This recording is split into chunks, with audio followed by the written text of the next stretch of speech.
Saludos cordiales a todos, una semana más que acabamos como la anterior, desgraciadamente, hablando de la Dana, esa inundación catastrófica que ha arrasado buena parte de la provincia de Valencia, toda el área metropolitana, el Horta Sud que se llama, y que ha dejado cientos de miles de damnificados. Hay en esta hora unos 225, 230 muertos, todavía quedan personas por encontrar, cadáveres por encontrar, personas desaparecidas y sobre todo en términos económicos ha sido una ruina para miles de familias. Se calcula que hay unas 40, 50.000 casas destruidas, es decir, 150.000 personas se calcula se han quedado sin casa, por supuesto se han quedado sin coche, sin trabajo y sin futuro.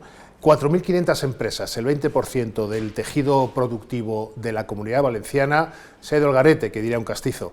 Y todo esto configura un panorama absolutamente catastrófico. El gobierno, los gobiernos, el central, el Consejo de Ministros y el valenciano, están apoyando ya y aprobando decretos de ley con medidas de urgencia.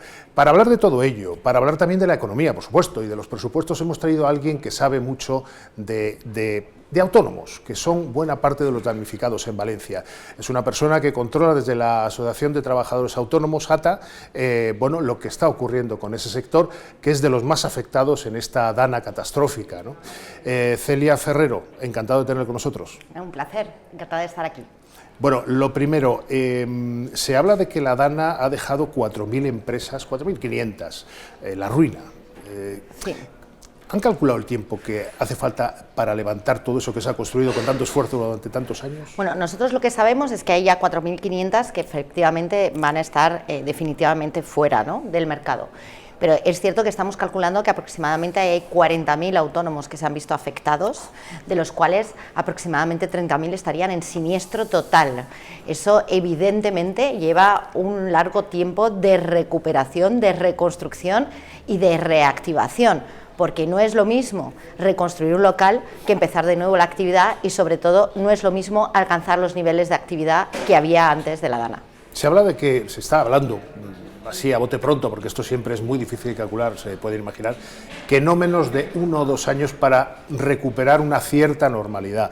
Claro, estamos hablando de decenas de empresas, cientos, acaba de hablar de 40.000 autónomos. El autónomo es una figura que está muy ligada al coche, ¿no?, a la furgoneta, al coche, ¿sí? Es decir, no solo ha perdido la tienda, ha perdido la furgoneta, ha perdido todo eso. Ustedes se están quejando que en estas primeras medidas, básicamente lo que se trata es de moratorias, de impuestos y de otras cosas, pero hay poca medida de inyección de dinero. ¿Es así? Sí, además, en la primera fase de ayudas, digamos que nos quedamos sorprendidos de que se olvidasen precisamente a todos aquellos autónomos que estaban en tránsito, ¿vale? Que quiere decir que no tienen domicilio fiscal directamente en esas poblaciones, que es en esos municipios que están afectados, pero por alguna casualidad estaban allí desarrollando su actividad. De hecho, hoy nos contaban una historia de que había unos pueblos en fiesta donde se habían desplazado pues toda la gente pues, que montaba allí sus chiringuitos, que montaba ahí pues todos los feriantes, etcétera, que se habían desplazado hasta ahí y que les pilló allí y que han tenido las mismas pérdidas que los que tienen domicilio fiscal. Y sin embargo, los han sacado de tanto de las ayudas fiscales como de las ayudas directas. Nos sorprendimos en la primera fase, lo dijimos, ya nos enfadamos en la segunda cuando no están, porque ahora mismo es uno de los grandes problemas que tenemos. Es decir, ¿Les ha explicado Hacienda por qué no están? No, en principio nos dijo que lo entendían, que iban a ir a estudiarlo, etcétera. No lo hemos encontrado en el segundo paquete. Esperemos que no sea el segundo paquete el último y que efectivamente en algún momento esto se corrija, porque el hecho de que mi camión, si estaba en ese momento en la zona, no sea solo una cuestión de siniestro del camión, que me lo tendrá que reponer el seguro, pero yo, hasta que no me reponga el nuevo camión, yo no estoy sin trabajar. Eso es estar sin pan. Bueno, Hacienda ha anunciado una rebaja del 25% de la tributación de IVA en módulos simple. ¿A ustedes les parece poco? No, nos parece poco porque, primero, si nos han quitado el camión es muy difícil que tengamos actividad, con lo cual es cierto que han hablado de la renuncia de los módulos, es decir, estimación objetiva, que tú te puedas salir del módulo, porque para que la gente lo entienda bien. ¿Qué es la estimación objetiva? La estimación objetiva es que tú tributas en función no de tus beneficios, sino de unos criterios objetivos, como puede ser la cilindrada de tu camión, el número de kilómetros que recorres, etcétera. ¿Qué es lo que pasa? Que si yo dejo de funcionar, pues evidentemente a mí me iba a tributar lo mismo. Esto te permite la renuncia de módulos durante un tiempo determinado. También te dice minoración del rendimiento en un 25%. Sí, pero es que el rendimiento neto de un transportista hay que tener en cuenta que ya tiene dentro todo lo que es fuel, etcétera, con lo cual está muy por encima. Entonces, todo eso, a ver, todas las medidas de apoyo son buenas, pero el problema que hay aquí es que no se puede hacer un corta y pega de lo que pasó en el COVID. Ya. No se puede hacer, porque no es lo mismo, aquí no hay una empresa a la que volver, no hay un camión que conducir, ni un puesto de trabajo al que volver. Ustedes están pidiendo, si no me equivoco, corríjame si me equivoco, un 0% de IVA en las compras de bienes de equipo, de suministros, etcétera, ¿no? Sí, bueno, un 0% de devoluciones, etcétera, pero ayudas que de alguna forma sean ayudas directas. La ayuda directa, imaginaos, o sea, se ha ampliado en esta segunda fase las ayudas a las empresas, a las sociedades de hasta 72, entre 10.000 y 150.000 euros. Y en algunos casos hasta 72.000 euros si está tasado, etcétera. Pero claro, y al autónomo 5.000, pero si hay autónomos que son más grandes que sociedades. Bueno, hay una... Hay muchísimos autónomos en polígonos que venden maquinaria que son más grandes que los que están constituidos en sociedades. Y sin embargo, las ayudas se rigen en base a un tópico que no es real, que la sociedad es más grande que el autónomo. Hay autónomos en España que tienen 25 y 30 trabajadores. Son pocos, pero los hay. Pero los establecimientos industriales, mercantiles, van a recibir hasta un 7% del daño perdido, ¿no? Hasta, Sí, hasta 37.000 euros, más o menos. Sí, pero 36.000 euros. Pero si tú tienes un polígono y tenías maquinaria dentro, Yeah. Quiero decir,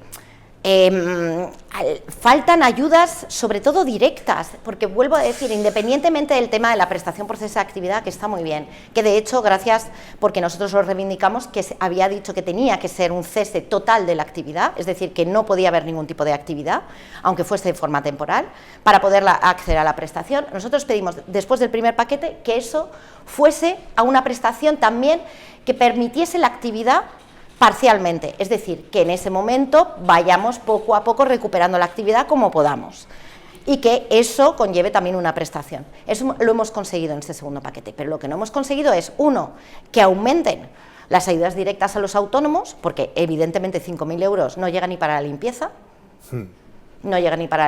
y en segundo lugar, que todos que no se pueden excluir aquellos autónomos que no tienen domicilio fiscal en los municipios o no desarrollan su actividad de forma normal en esos municipios, pero sin embargo sí que estaban allí en el momento del siniestro, que eso lo pueden demostrar. Una duda que tengo yo y supongo que tienen muchos oyentes. ¿Las ayudas que ha aprobado el Gobierno, todo esto de lo que nos estaba hablando en este inicio de programa, es compatible con las ayudas que dé el seguro, bueno, las indemnizaciones del seguro o del Consorcio de Compensación de Seguros? Es así, ¿no? Sí. Quiere decir que ustedes van a recibir ayuda por partida doble, del Estado y de su seguro, en el caso de cada autónomo, o del consorcio. Sí, pero que pregunten a La Palma cómo ha ido de rápido el consorcio.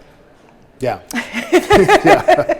Touché, como dicen en el esgrima, touché. El gran problema es que todo esto lleva una tramitación, Sí. todo esto, yo no digo que me parece estupendo cómo está montado el sistema, pero el problema es la agilización, que todo eso hay que demostrarlo, hay que aportar papeles, hay que aportar cosas, cuando los ordenadores y los papeles han volado en los establecimientos. Dicen que se ha reducido, o se está intentando reducir la burocracia precisamente para que no ocurra ni lo de La Palma ni lo de Lorca. Ojo, que estamos hablando del terremoto de Lorca que pasó, creo que fue hace 12 o 14 años, Ya no me recuerdo. y hay gente que ha recibido ahora la última ayuda, casi 15 años después. Por Es eso. una locura.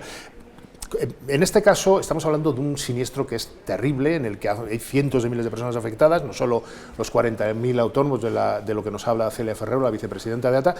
Se supone que el Estado se pondrá las pilas, ¿no? Eso esperamos. Es decir, es cierto que durante el COVID, y yo creo que ahí es hacia donde tenemos que orientarnos, ¿no?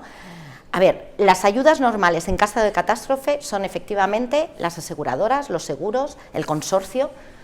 Perfecto, pero mientras se resuelven todos los expedientes, que evidentemente van a recibir una masa de expedientes y hay que verificar toda una documentación, etcétera, por muy ágil que sea, eso va a tardar un tiempo.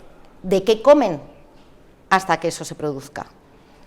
Entonces, es ahí donde la acción del Estado y donde la acción de la autonomía en concreto y de los ayuntamientos tiene que entrar con ayudas, para cubrir esos periodos antes de que el sistema normal entre en funcionamiento.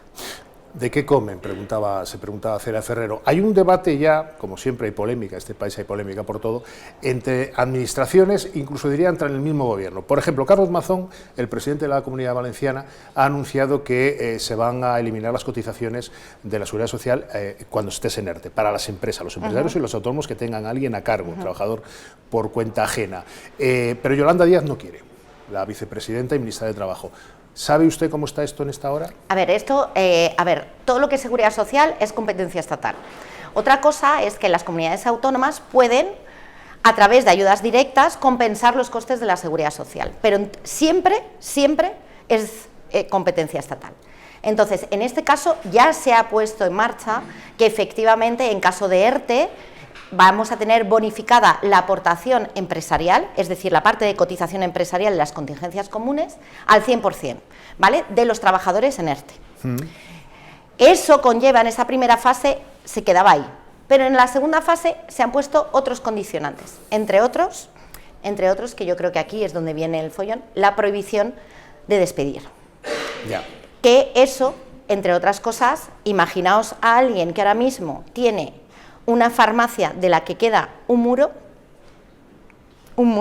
y le dicen que si se acoge a un ERTE para sus trabajadores durante el momento que está la reconstrucción, si ve que de repente no va a poder, porque no le da el dinero del consorcio, no le da el dinero, o se ha cansado porque de desesperación, que hay que también pensar en el estado mental que tiene toda esa gente y el estado psicológico después de una catástrofe así y de un empresario que lo ha perdido todo, y decide y ve que no va a reactivar su negocio y que no puede seguir adelante, ¿por qué no le van a dejar despedir?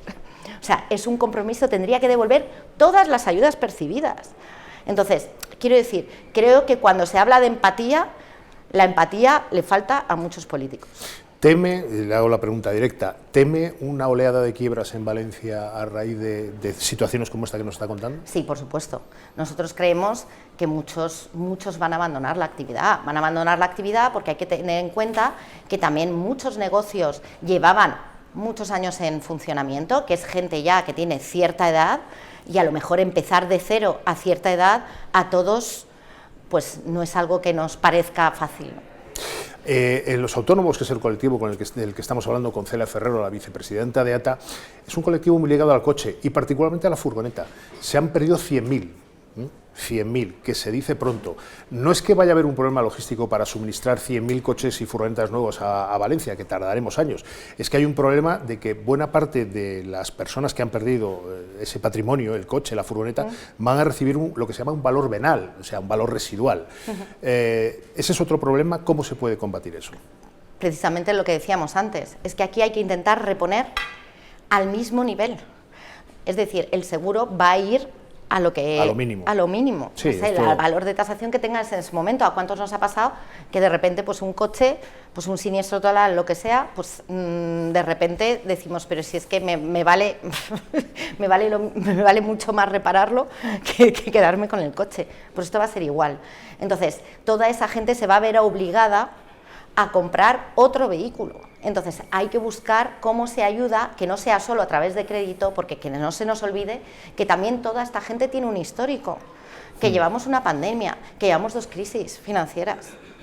Es decir, que, como se suele decir, albarda sobre albarda van acumulando créditos fallidos, ¿no? Entonces, quiero decir, empujar a la gente, que es cierto que las líneas ICO van a ser bienvenidas, efectivamente, todo lo que sea ayuda y todo lo que sea facilidades, sí, pero eso es endeudamiento. Por mucho que haya un 80% de aval en los créditos ICO, eso es endeudamiento. ¿Que esté el ICO detrás le da seguridad?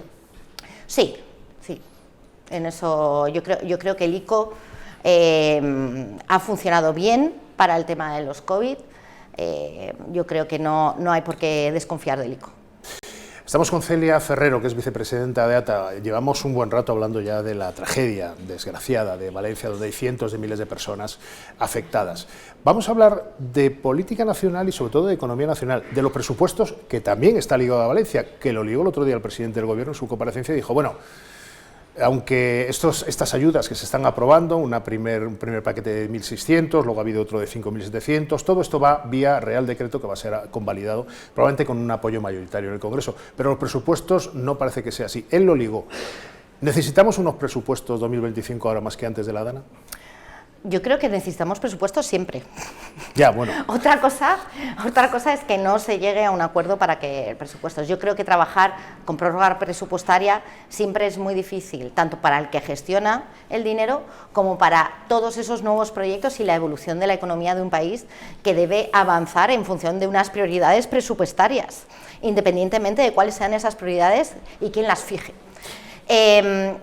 Creo que sería un fracaso que no hubiese presupuestos. Ahora bien, eso también depende de políticamente, y ahí yo no voy a entrar, de cómo se consiguen los apoyos dentro del Congreso. Ahí quería ir yo.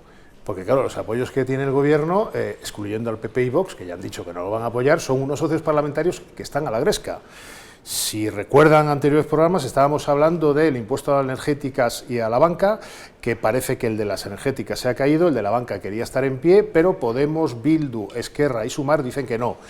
A continuación, el Gobierno, para contentar a este grupo de izquierda, a estos grupos de izquierda, ha anunciado otros impuestos a Socimis, a las sociedades de hipotecarias, a las empresas que prestan servicios de sanitarios privados, y ahora el PNV, Junts y el PP, por supuesto, dicen que no, con lo cual tenemos un galimatías importante. Si no nos ponemos de acuerdo en un plan fiscal previo al presupuesto que garantice los ingresos del Estado, ¿cómo va a haber presupuesto? Va a ser muy difícil, visto lo visto. Además, el problema es que hoy en día, cada vez que entra algo en el Congreso, pues asistimos todos a una especie de mercadeo, ¿no? Que yo creo que no es precisamente el objetivo del Congreso de los Diputados, que haya un mercadeo. Bueno, eso ha sido siempre así, tampoco pero mucho. de forma tan latente, quiero decir, que se vea tanto que efectivamente, pues, vamos a pedir cosas. Y luego yo creo que las medidas que se están proponiendo para precisamente comprar esos apoyos, vamos a decirlo así, creo que sinceramente tienen mucho de titular y poco de eficacia.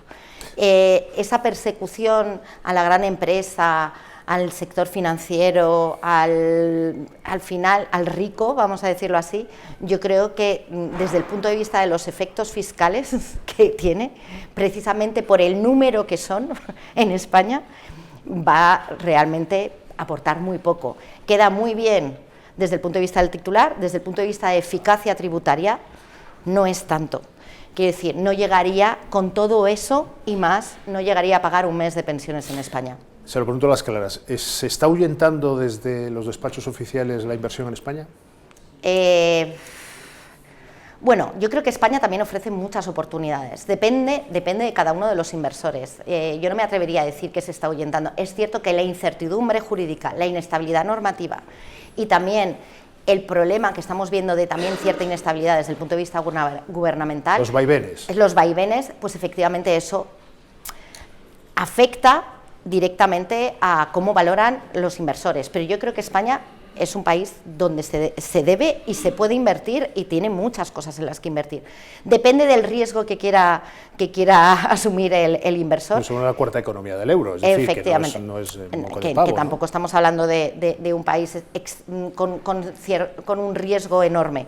Pero sí que es cierto que eso sí que son puntos de menos para los inversores. Es decir, no creo que vayan a decir no invertir, pero creo que a la hora de valorar la inversión van a meter menos dinero de lo que iban a meter en un principio si efectivamente no hubiese esa inestabilidad normativa y esa inseguridad jurídica que pasa simplemente porque las normas cambian a una velocidad inasumible para el tejido económico y empresarial. Dentro de unos meses vamos a tener la oportunidad, a partir del 20 de enero en concreto, que toma posesión el nuevo presidente de los Estados Unidos, Donald Trump, vamos a tener la oportunidad de testar cómo son las relaciones, no ya las políticas y diplomáticas, las reales, las comerciales, entre dos países tradicionalmente amigos desde hace medio siglo o un siglo, como son España y Estados Unidos, que durante los últimos años han pasado esas relaciones por pues altibajos, vamos a decir así. La llegada de Trump, ¿usted cree que va a alterar en algo esas relaciones? A ver, yo creo que sinceramente cuando se habla de geopolítica, creo que al final un presidente no define todo un gobierno de una nación, eso lo primero. Y en segundo lugar, creo también que desde el punto de vista económico estamos a la espera de ver cuáles son los efectos. Se dice que efectivamente puede haber una subida inflacionista precisamente por el tema de los aranceles, etcétera, las guerras comerciales, las guerras comerciales. De las guerras comerciales al final a mí lo único que me da miedo es que el que más sale perjudicado siempre es el pequeño. Entonces, yo bueno, creo... y la industria automovilística, ¿no? Sí, y la industria automovilística, entre otras, pero quiero decir, al final la industria automovilística siempre encuentra el camino, es decir, los grandes, es una de las cosas que nosotros estamos viendo, la maraña normativa que está pasando en Europa, las guerras comerciales desde el punto de vista arancelario, etcétera, lo que van a hacer en un futuro es llevar a pymes y autónomos a la extinción. Celia Ferrero, ha sido un auténtico placer, la verdad es que estaríamos hablando una hora, pero claro, esto de la televisión es complicado, porque para coger toda su atención, que queremos tenerla toda, tiene que ser poco, breve y didáctico.